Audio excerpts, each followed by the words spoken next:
हरियाणा में इस बार विधानसभा चुनाव काफी दिलचस्प होने जा रहे हैं। एक तरफ बीजेपी एंटी इनकम्बेंसी फैक्टर के साथ कई और मुद्दों से जूझ रही है, तो दूसरी तरफ कांग्रेस में गुटबाजी हमेशा की तरह हावी है। बीजेपी के लिए तो चुनाव आसान नहीं लग रहे, लेकिन दूसरी तरफ हरियाणा कांग्रेस में वर्चस्व की लड़ाई कांग्रेस के लिए भी मुश्किल खड़ी कर रही है। और यही वजह है कि हरियाणा में इस बार बीजेपी और कांग्रेस में कड़ा मुकाबला होने की उम्मीद की जा रही है। कांग्रेस की बात करें तो कांग्रेस में गुटबाजी हमेशा देखी गई है हरियाणा में। एक तरफ जहां अभी पूर्व मुख्यमंत्री भूपेंद्र सिंह हुड्डा पूरे दमखम के साथ मैदान में जुटे हैं, तो दूसरी तरफ लोकसभा सांसद कुमारी सैलजा और पार्टी के महासचिव रणदीप सुरजेवाला भी सीएम पद की दावेदारी में कहीं पीछे नहीं है। इन नेताओं के बीच हरियाणा कांग्रेस पर अधिकार जमाने की लड़ाई चल रही है काफी दिनों से। कुमारी सैलजा ने तो कांग्रेस को हिला कर रखा है और कांग्रेस की सबसे बड़ी परेशानी भी इस वक्त कुमारी सैलजा की नाराजगी है। पहले नाराजगी की वजह बताते हैं, फिर बताते कि उनको मनाया गया है कि नहीं मनाया गया। दरअसल नाराजगी की वजह यह है कि कांग्रेस के कुछ कार्यकर्ताओं ने कुमारी सैलजा को लेकर जातिगत निजी टिप्पणी की थी, जिससे वो नाराज हो गई। इससे वो प्रचार से दूर हैं। भूपेंद्र सिंह हुड्डा ने इस मामले पर कुछ कहा नहीं। अगर कुमारी सैलजा प्रचार से दूर रहती है तो बीजेपी को इसका फायदा हो सकता है। इसके अलावा एक दूसरी वजह यह भी है कि टिकट वितरण में हुड्डा के अलावा बाकी सभी नेताओं को नजरअंदाज किया गया है। सैलजा खुद उकलाना से चुनाव लड़ना चाहती थी, लेकिन पार्टी ने उन्हें टिकट ही नहीं दिया। कहा तो ये भी जा रहा है कि पार्टी कुमारी सैलजा के भतीजे हर्ष को उकलाना से टिकट देने के लिए तैयार थी, लेकिन सैलजा इसके लिए राजी नहीं हुई।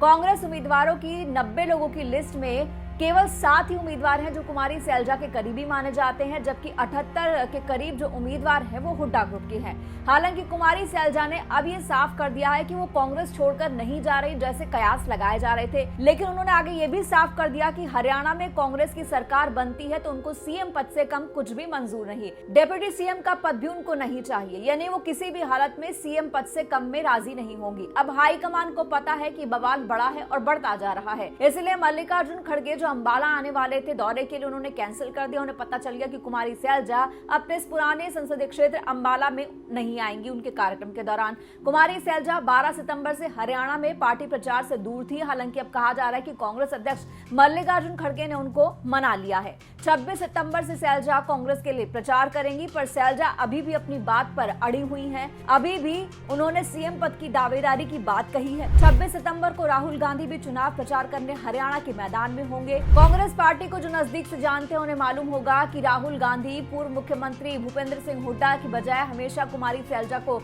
तरजीह देते आए हैं। अगर कुमारी सैलजा को सीएम पद का उम्मीदवार कांग्रेस बनाती है तो बीजेपी का गेम खराब हो सकता है। अब बीजेपी की बात करें, बीजेपी ने कुमारी सैलजा के अपमान को चुनावी मुद्दा बना लिया और बीजेपी में आने का न्योता कुमारी सैलजा को दे दिया है। कैबिनेट मंत्री मनोहर लाल खट्टर ने तो सैलजा को बीजेपी में आने का ऑफर दिया है। वहीं सीएम नायाब सिंह सैनी ने भी उनको सपोर्ट किया है। उन्होंने कांग्रेस पर एलिगेशन लगाया कि कांग्रेस दलित विरोधी, उनका सम्मान नहीं करती। वैसे भी इस बार बीजेपी की नजर गैर जाट वोटर्स पर है, जिसका बड़ा हिस्सा दलित है। बीजेपी की हरियाणा सरकार ने एससी में वंचित 52% की आबादी में से 36 जातियों को 20% आरक्षण में, कोटे के अंदर कोटा 50% आरक्षण दे दिया है। हरियाणा में एससी की कुल आबादी में से 36 वंचित जातियों की आबादी 52.40% है। सैलजा भी इसी वंचित जाति से आती हैं। बीजेपी कुमारी सैलजा के कंधे पर बंदूक चला रही है, लेकिन खुद बीजेपी के लिए भी कोई चुनौतियां कम नहीं है। सबसे पहले तो बीजेपी को 10 साल की एंटी इनकम्बेंसी की काट ढूंढनी होगी और उसके बाद किसानों से लेकर पहलवानों तक के मुद्दे को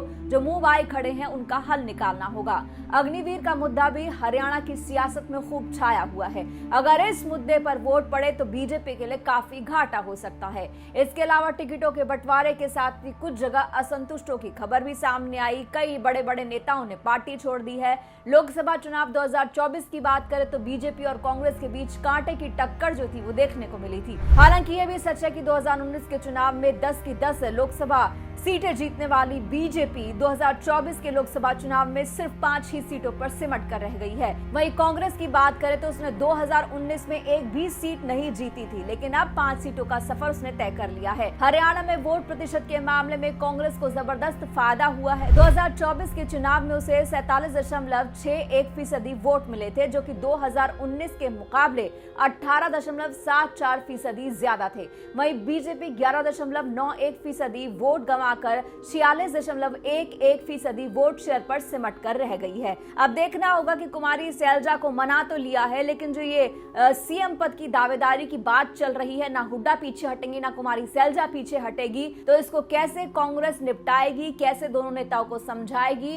क्या कुमारी सैलजा डिप्टी सीएम के पद के लिए राजी हो जाएंगी, या फिर सीएम के पद को लेकर के जो कयास चल रहे हैं उसका कोई हल निकाला जाएगा? भूपेंद्र सिंह हुड्डा जो है वो अपने सीएम पद की दावेदारी छोड़ सकते हैं, देखना दिलचस्प होगा। और अब ये माना जा रहा है कि कुमारी सैलजा किसी भी हाल में सीएम पद की दावेदारी से कम में नहीं मानने वाली हैं। तो क्या कांग्रेस के अंदर डील हुई है कुमारी सैलजा के साथ, ये आने वाला वक्त बताएगा। लेकिन सबसे पहले प्राइम फोकस इन पार्टियों को करना चाहिए, कांग्रेस को करना चाहिए कि चुनाव कैसे जीता जाए। इस खबर में इतना ही। नमस्कार।